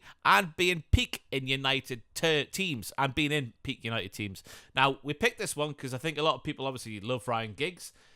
I agree with this one, though. We're going to kick things off in a weird way because nobody would probably laugh at these, how poorly aged some of these opinions have aged over, since they were made. But I agree with this one. I go back to that little argument Gary Neville and Jamie Carragher were having on Sky when they were picking their combined Manchester City, and so Manchester City 23 and Man United 99, like combined 11. And Carragher was like, well, yeah, Giggs only had like 2 or 3 goals. Yes, he was there for ages, but in terms of numbers and whatever, overrated. I want to agree with you. And as a kid, despite being Man United's, one of the focal players, I loved Ryan Giggs as a player as a kid. I should say, there's 2 Ryan Giggs for me. There's the Ryan Giggs who, to steal a phrase from Micah Richards, burst on the scene. Then there's the Ryan Giggs from like the turn of the century onwards. There's three Ryan Giggses, right? There's 3. There's the first one who burst on the scene, the jinky winger, the fantastic, free-flowing football one. There's the second one who dipped off. Then there's the third one who, with age, more centrally, all that sort of stuff, was taking the piss. So there's that lull in the middle, which I think weighs Ryan Giggs down. That's how I feel about Ryan Giggs. When I think of Ryan Giggs, I do think of, like you said, the player who burst into the scene, the fanny pattern, as we call it, hairdo, the hairy chest. Part of this, though, is I think opinions have changed on Ryan Giggs after it's emerged that in private he's a bit of a twat, to put it mildly. Because I think part of it was that kind of appeal in the 90s was, he's a wholesome, Welsh lad who's done well and he plays good football and he's a good role model to kids and he's a good player in a good team. But once the kind of, the curtain was lifted and everyone was like, oh, he's a knobhead. Actually, let's go back and look at it. Was he as good as we all thought he was? Again, taking nothing back from it.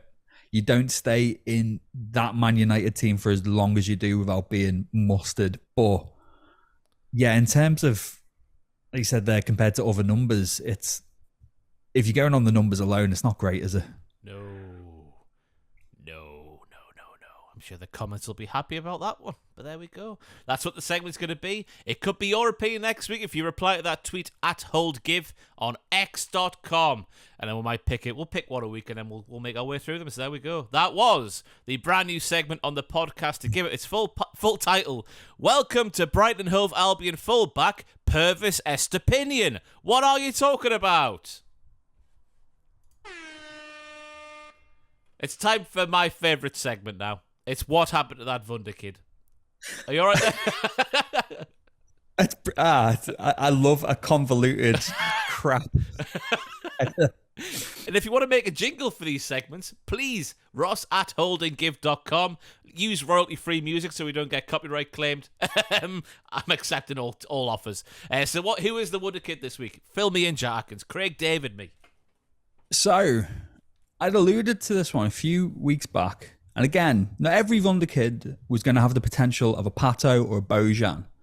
But this week, we're talking about the curious case of David Bentley. Oh, I fell out of love with the game. That was a really good impersonation of him. I think part of Bentley's problem, before I get stuck in, was the weight of England playing a big part in his story, which we'll get into. So, obviously, product of the Arsenal Academy, Bentley signed a senior contract with Arsenal in September 2001, weeks after his 17th birthday. He'd have to wait until January 2003 until he got his senior debut, as this was still that Arsenal side. And he could play anywhere in the front three. I think he was intended to play as the second striker for Arsenal. He could play attack and mid. He can play on the wing. But, like I said, 2003, Arsenal still had Perez, Ljungberg, Bergkamp, Henry, etc. So he wasn't going to be able to force his way into that team. He would score some amazing goals. There was the FA Cup chip against Middlesbrough, which was the highlight of his Arsenal run, really. And he'd go out on loan to Norwich for the 04-05 season. At Norwich, 28 apps, 2 goals, 5 assists in all comps, which isn't bad, but Norwich got relegated and Bentley missed several months with a knee injury.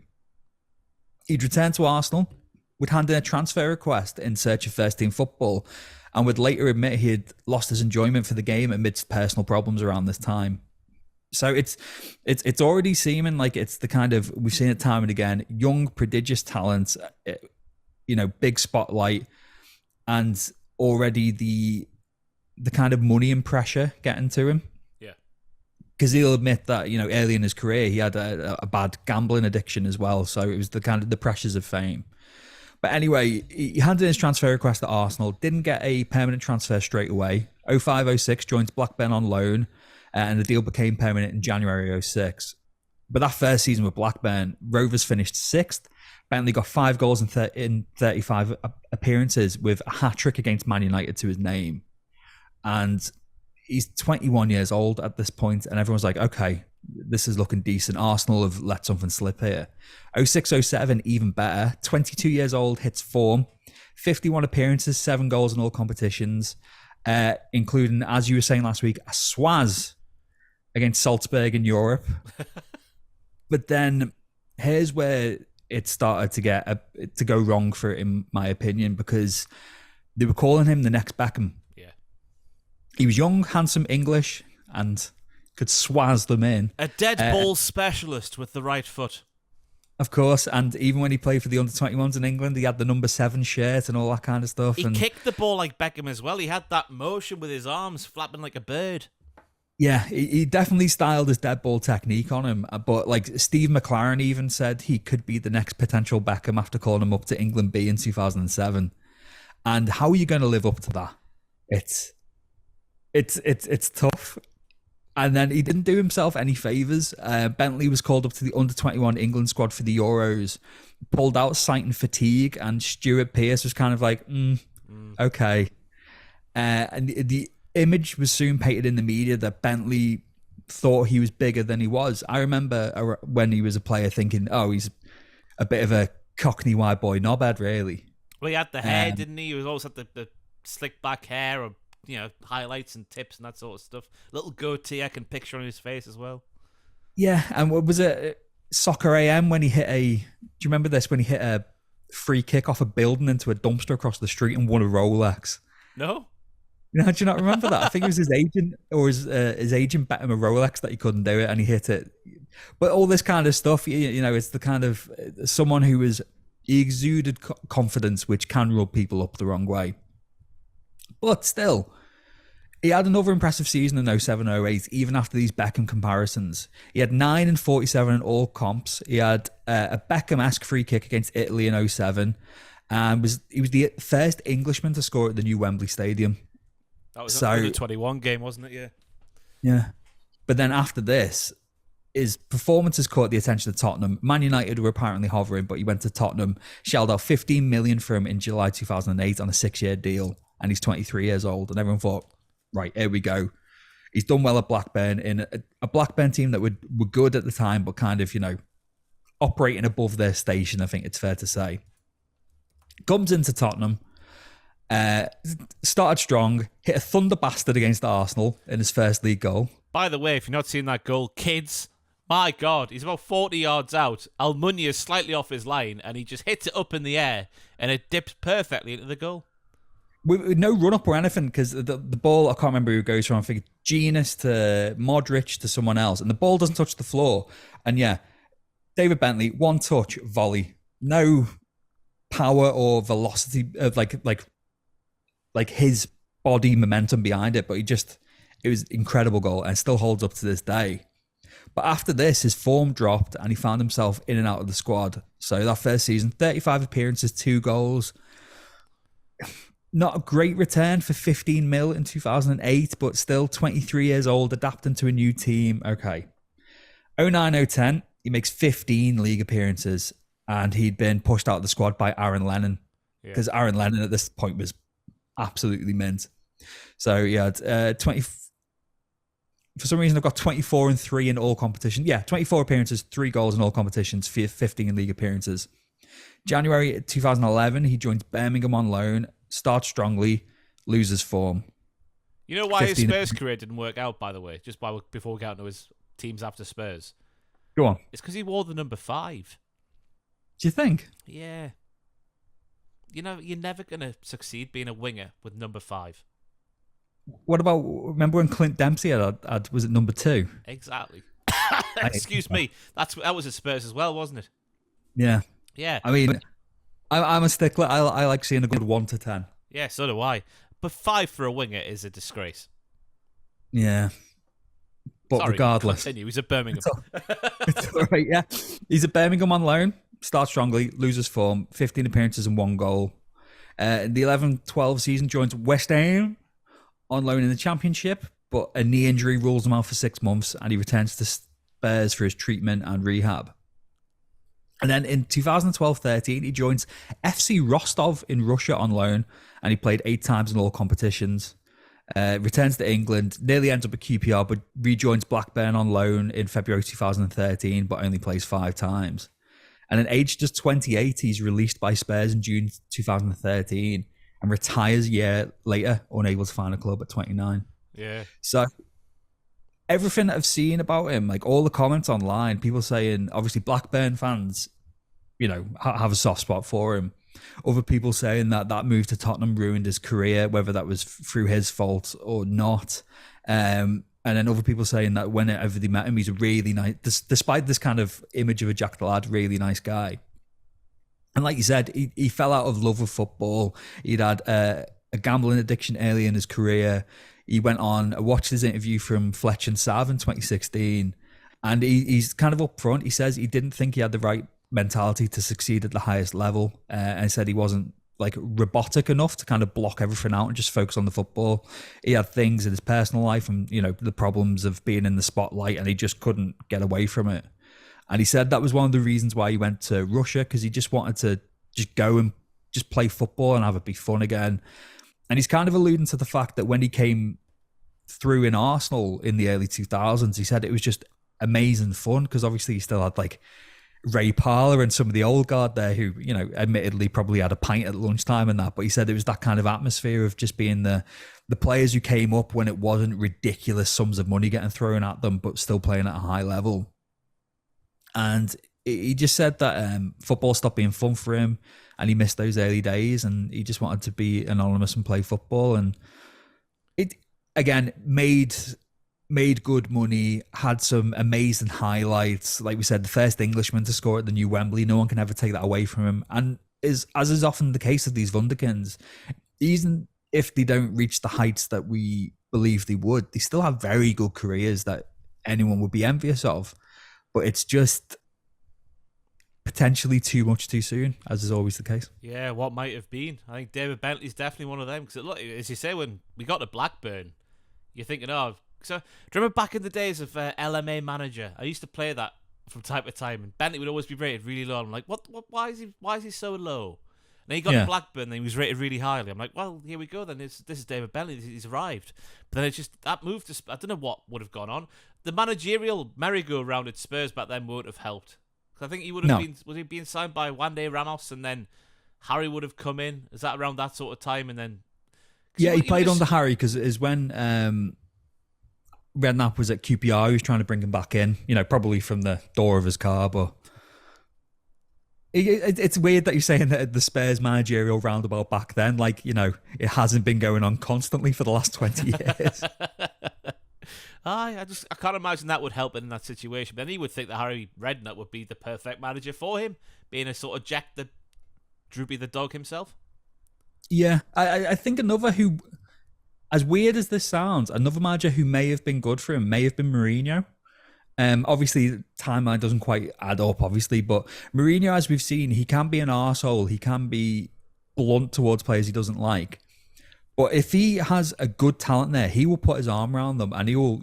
We've seen at every club he's been at. He's gone, this lad here, best player on the planet. This lad here, best player on the planet. This lad here, I can't do without him. I think, that kind of close relationship would have really helped him. Yeah, because he had all the talent, but again, it was just, if he says that mentality thing, I guess that is largely going to play a part when you are playing at the top level. But damn those David Beckham comparisons, because it was never going to be like that, was it?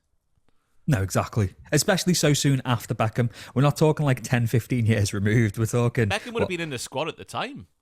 Exactly, yeah. Because Beckham had that retirement after 06, but he was brought back in 08. Yeah. 08, was he? Yeah, but even when we're saying when he's bursting on the scene in 2000, 2001, but Beckham's at Real Madrid? Or was that 2002? When Beckham went to Madrid? Yeah. 03. 03. Around there, you know I read the book An Englishman Abroad about David Beckham. Of course you did. You're a student of the game. But there we go. That was what happened to that Wunderkind. What any update of what he's doing in terms of his life at the moment now, David Bentley? No. Another thing he said when he retired at 29. Obviously, he'd stopped enjoying the game as much, but he'd made good money. He'd reinvested some of it. I think he was running co-owner of a restaurant somewhere in Spain. I think he's got twins as well. So he was just like, do you know what? I'm just gonna hang out with me kids. I don't know what he's up to now. I'm sure he probably. I'm surprised he hasn't had more of a media career. I mean, he seems to have the personality for it. Yeah. Yeah, no dissing to Jermaine Genius, but David Bentley in terms of raw ability, I'd say was a better player. Yeah, Jermaine Genius belongs on the One Show. I know he hosts that from time to time. Like, yeah, your crack, your Kavorka, that belongs on the One Show. Jermaine Genius, you boring man. Anyway, we move on from the sad tale of David. Well, it's not a sad tale. It's a what might have been tale of David Bentley to the Roberto Mailbaggio. Ross at holdandgive.com to get your submissions in after last week's barren wasteland. Thank you very much, everybody, for getting in contact. This week it was back to its old self, was the Roberto Mailbaggio. We kick things off. Hi, guys. At one of my old workplaces, I was asked who I support. I said Mansfield Town, because it's true. Born, raised, still there. They said, no, really? What team? I said, Mansfield Town. They said, yes, I know, but who is your proper team? They were genuine. They really didn't believe that anyone would/could support a team outside the Prem. And my question is, what are people's reactions when you tell them your team? Also, Ross, who did you support, in abbreviated commas, when Newcastle were in the Championship? And that's from Rob. Well, let me tell you there, Rob, I had a season ticket at Newcastle United when we were in the Championship. Just stick that up your ass. I was in the Gallagher, 3/4 of the way up, if you want to know. But what do people say when you support the Reds? It's a boring one for me because obviously Liverpool are huge, and it's before the conversation even comes to football. If I'm outside of Merseyside and someone hears the accent, of course I need to state I'm a Wool. I'm from the other side of the river, but it's all the same, really. Proper Wool to me is like Wigan and Skelmersdale way. I'm from New Brighton, which is, from my old flat, I could see Anfield, so it's fine. But no matter where I am, it's as soon as someone hears the accent, they'll be red or blue. And I've got mates who don't like football, and people just go red or blue, and rather than be like, well, actually, they just say, yeah, whichever. They just pick one, if you know what I mean. But it's I've often wondered the other way around, like with a Mansfield Town supporter, because I've grown up with the privilege of having two, no matter how much we take the piss out of Everton, two big Premiership sides in the area. And in the 90s, obviously, Tranmere, we were in the old Division 1 as well, if I ever got to Tranmere games. But I've always wondered, like, it's a different world to me supporting, like, lower league teams like Mansfield Town. But obviously, if it's your local team, it's your local team, isn't it? Yeah. Well, yeah. But yeah. Keep it boring. People just hear the accent and just go red or blue. And if I say Liverpool, just go, oh, okay. Yeah. Like, yeah. I'm much the same. Like, people, when they hear the accent, it's obviously like, oh, it's up Newcastle way, innit? Yes, it is. I'm a farmer from Northumberland, but that's besides the point. Obviously, the reaction's very much changed since the takeover. I now obviously supporting Newcastle, condone everything to do with Saudi Arabian politics and how they do their way of life over there and whatnot, which, I think it's okay to sort of say, no, I don't agree with that, but I also support the team that I've supported for, 30 years of my life. It's a weird thing. I'd hope that more... It's a weird thing to say, but I don't mean this when I say I hope that more football fans get put in that situation. Because it's easy to sit back going, oh, I would stop supporting my football team if I had no say in who took them over and they were taken over by those people, but I had no say in who took them over. I would definitely stop supporting them. There's no way I could lower my moral compass to that. Put yourself in my shoes. Could you really, if Liverpool were taken over by the Saudis, stop supporting Liverpool? You'd probably say yes, but when push came to shove, it's your way of life. It has been all your life. There used to be a saying when Mike Ashley was in charge of Newcastle, support the team and not the regime. And that has changed now for some reason. I don't know. But I think I'd still be a Liverpool fan, but I think my love for the game would diminish. Like the way it is in the modern game anyway. It's easy to say it's not the same, but it's not the same anymore, is it? I miss the days of Shepherd Steele being in charge of Newcastle. Brown Ale being the sponsor on the front of the shirt. That's what we need back. Yeah, the old ideas that, like, even for the players, whereas now it's just like, the top Premier League players dating the top pop star. But back in the day, it's like, is I don't know, Colin Hendry and his lovely wife Melissa, who runs a salon in town. It's just... It's the common stuff, yeah. But yeah, I guess that's now the topic of discussion, especially after this week where the Saudi Arabia had 2 international friendlies. I think they were at St James's Park. I think the first one was attended by about 5,000 people, and the large majority of that it appeared to be was like Saudi nationals who came over to support their team. But yeah, that's because there was the videos going around on Twitter about there was a supporters branch like against sports washing, like protesting outside the games before, which fair enough. I agree with the sort of concept of sports washing. But no, I agree with highlighting the. What am I trying to say? You know what I'm trying to say? I agree with Yeah. And there was like these young, blonde tips in their hair, wearing their Saudi shirts. Newcastle, I say fans in quotation marks there, just saying like, no, you're not right. Why don't you just support them? It's like, open your eyes a bit, you bloody tit. There's more to like life than there is just your football team doing all right. Surely, when it comes to stuff like that. But that's all the topic of discussion is. Now when you're a Newcastle fan, it immediately goes there, which is, I guess, it's par for the course. But again, I ask people to put themselves in my shoes. If you were a fan of your local team for all your life and they got taken over, what would you do? It'd be very hard to turn your back on it. Yeah, and until you're in that position, you can't. You don't really know what you'll do.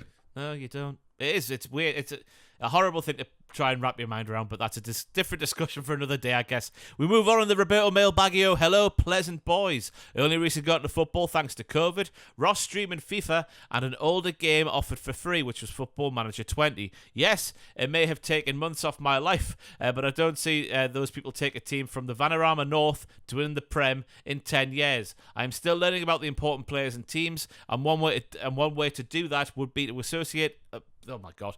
I never wear my glasses on the podcast, and I need my glasses now. And one way to do that would be with an association game of using another sport I love, basketball. Please give me the first player, coach, or club that best fits the counterpart. Right, here we go. So number 1 from basketball, LeBron James, who is, according to Roland, statistically the greatest player, but 50% of people say he is not.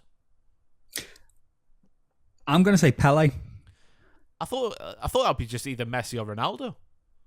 Oh well, but when people talk about the greatest of all time, for people who were there, they still say Pele. But there's others who say he's a bit of a stat pad merchant. He only proved, yes, he won a few World Cups. Let's not take that off the table. But played in the Brazilian league and then the '70s American league. Could he do it on a cold, wet Tuesday night in Stoke? I don't begrudge people saying he's the best of all time, but like you said, the argument can be made that he was a stat pad merchant for including goals in friendlies and exhibition matches. Yeah. Yourself? Who's your LeBron James? I'd say, well, personally, Messi, but I think, the bit where it says but 50% people say he's not, you've got the 50% of the people who think the GOAT is Messi, and maybe 50% who think it's Ronaldo, so I'd go for that comparison right there. We got number 2, Magic versus Bird, the biggest rivalry that grew the game. In terms of global reach, I would say it's Ronaldo versus Messi for the modern game.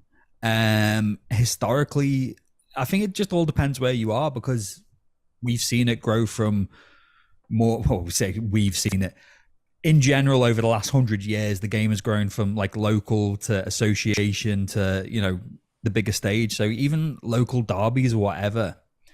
But I'd say modern game, Messi versus Ronaldo, and for us of our generation, probably Fergie versus Wenger in the halcyon days of the Prem. Yeah, I'd also say maybe B Sky B versus tradition. I'm trying to think of who was fighting against B Sky B getting involved in the Premier League back in the early 90s. The Milk Board. The Milk Board. The Milk Board versus B Sky B. Obviously, when the Premier League became the Premier League in 1992, that's when the game just sort of went, meow. I've made the wrong noise there. That was a rocket taken off into space, That's when the game sort of went to a completely different level. So I'd probably say B Sky B versus tradition. Number 3, Coach Pop, the greatest coach of all time. Bob Paisley. Next question. It's Cruyff, isn't it? Or was it Rinus Michels who brought in Total Football in Holland? You got to throw Ferguson in there. I know you don't want to, but you got to. No, you've got to. Ferguson, Ancelotti's got to be in the conversation. Yeah, Pep, the way he's changed football. Pep, I guess you got to throw in there as well. Pep could be Coach Pop. Yeah, Coach Pop Guardiola. Pop Guardiola. But there's usually a bank of about 5 or 6 managers that come up time and again. Yeah. Number 4, Lakers franchise, which is most titles. It says most titles than tied. Lots of bandwagoners. Most annoying fan base. Well, Liverpool fan Jack Atkins. It's Man United, isn't it? Yeah, Man United or Real Madrid. Because I think they were the first 2 teams to really become brands. As much as you may hate it, their kind of work off the pitch in the early 2000s was superb. But yeah, like you said, Arsenal fans are quite gobby. Us Liverpool fans are too. Any obnoxious football fan really on Twitter is a bellend. Yeah. Weirdly, I don't know why, but for some reason on Twitter I get like tapped into kind of a lot of accounts from Africa, and like fans of Real Madrid from places like Ghana, etc., are very gobby. I don't know why. Fair enough. I'm trying to think who my most like annoying fan base is. Lots of bandwagoners obviously changes things a bit, but most annoying fan base, I can't even begin to think. West Ham. West Ham with a bloody little Peaky Blinders hats on and whatnot. Annoying. Anyway, Kobe Bryant. Kobe Bryant is the next one. Top 10 greatest player with the most annoying fans. So who's like not the GOAT, but a top 10 greatest player of all time with the most annoying fans? Oh, I don't know, because I was, again, thinking Ronaldo or Messi, because I hate Ronaldo and Messi fans. I don't like the concept. I don't like the concept of supporting a player over a team. Yeah. And then with the whole, Pessi, Ronaldo, Ronaldo's better because he's got a Castrol GTX endorsement. Yeah, but Messi's better because he has 7 pairs of... Who cares? They're just... Well, that was the first one I had. What about you? If we're saying not the GOAT, then who's your choice? Again, it's very different in football compared to basketball, I guess, where we don't overtly support single players, do we? It's always if they're attached to a team. Obviously, you can appreciate players like Ronaldo and Messi for what they do on a football pitch because most can't do what they do. But I honestly can't think of an answer for a single player who's got the most annoying fans. Yeah. Yeah. It's just, again, it's the echo chamber of Twitter. It just makes everything worse, don't it? It does. Number 6, Michael Jordan, the other player considered the best. Well, there's a few candidates in this one. If we are saying Ronaldo and Messi are the GOATs, those two, one of those two, it's Messi in my opinion. Who are you picking? I'd go for Messi over Ronaldo, definitely. Then you're talking about Pele is in there, obviously Maradona. Cruyff. When you said Cruyff. Oh yeah, Cruyff. Eric Abidal. Yeah. Beckenbauer, obviously, yeah, taking things forward like prime Mike Williamson did. I'd go for Cruyff, you know. Obviously, Messi, incredible. I think it'll be a long time before people our age see anything like that again. And people talk about, you know, how Pele and Maradona were in their pomp. But just for the kind of ripples that they left, Cruyff changed the way football is played completely. And like we said, Rinus Michels brought in total football, but Cruyff was the kind of poster boy, and he's got the Cruyff turn, for God's sake. He's one of those players that when he died, my mum doesn't really care for football. But when Johan Cruyff died, she went, "Oh, Johan Cruyff's died." And I was like, "You know Johan Cruyff, mum?" And she was like, "Oh, yeah, of course." And I was like, "Oh, fair dues, yeah." She whaps out that classic Holland shirt. She cut her hair into like a kind of like Luke Skywalker hairdo. She had a nice little medallion on, waving an Ajax scarf around her head. But I think we've covered all the bases there in terms of the next, not even the next category. There will be people out there who think that the players that we just mentioned there are the best of all time, but obviously we're a bit too young to truly appreciate them, I guess. We're going off folklore, aren't we? Yeah. But yes, thank you, Roland, and up the Boston Celtics. Yeah, he finished his email there. Thank you for your time. Love what you're doing and keep at it. And if you enjoyed yourself, I have more with basketball or NFL. Surprising or not, I'm learning a lot with your podcast, even if I don't know what or who you are talking about at first, which is nice to hear. There we go, up the rolling. We ended with the Roberto Mailbaggy was saying, "Hi lads, recently Clive mentioned his allegiance to Liverpool over England, and he's not the first Liverpool supporter who I've heard say such a thing. I find the concept baffling. I'm 100% in favour of country over club, and if it was between an Australian Asian Cup / English Euros or a West Ham FA Cup, I'd take the international win every day. The notability and lack of monetary influence in comparisons to the club game means I value international tournaments more, even if I do adore my Emmers," which is the West Ham way of saying hammers. Where do you two lay, and why? Is your reasoning emotional or logical? Would you pick an England World Cup win over Newcastle / Liverpool Champions League win? That's from Kip in Canberra. Up the Canberra. Up the Canberra. Am I going? Do you want me to go first? Do you want me to say it? Because obviously I paid thousands of pounds over a couple of years spell to go and watch England away from home down at Wembley, which is no easy thing to get to from Newcastle upon Tyne. I'd still rather see Newcastle win a Champions League. Yeah, that there was a big disconnect by the England national. It still is largely there, but after the new Wembley got built, that disconnect of the English national team, because when the new Wembley was getting constructed, they would take every single game around the country. There was a couple at St James's Park, you had Old Trafford, you had Anfield, even though the People's Republic doesn't like England. You had them everywhere. You had at Villa Park, all around the country. And that, for me, really worked as a concept for making you feel like the national team was, like, you know, playing for you when you saw them playing at St James's Park for me. So when it went back to every single home game being at Wembley just about, there was a big disconnect for me there, and even when I was going down, it still felt like there was a big disconnect. Don't get me wrong, Gareth Southgate, as I said at the start of the podcast, he's done a lot to repair that, and I do feel like the English national team is something that, you know, is relate to the right word, I don't know. But that's saying that Newcastle's the bread and butter. It's, you know, you walk around the city and no matter where you walk, you see something to do with the football club in and around the city. So it's club over country for me every time. Oh, 100%. I'd pick Liverpool to win 3 points in a mid-season Premier game and then an England World Cup. And that's this again. This isn't like I don't want England to lose. I don't hate England. I don't support them. It's for many reasons. Like Liverpool are my team. It's like you said. It's the kind of local community aspect of it. Whatever is left of that.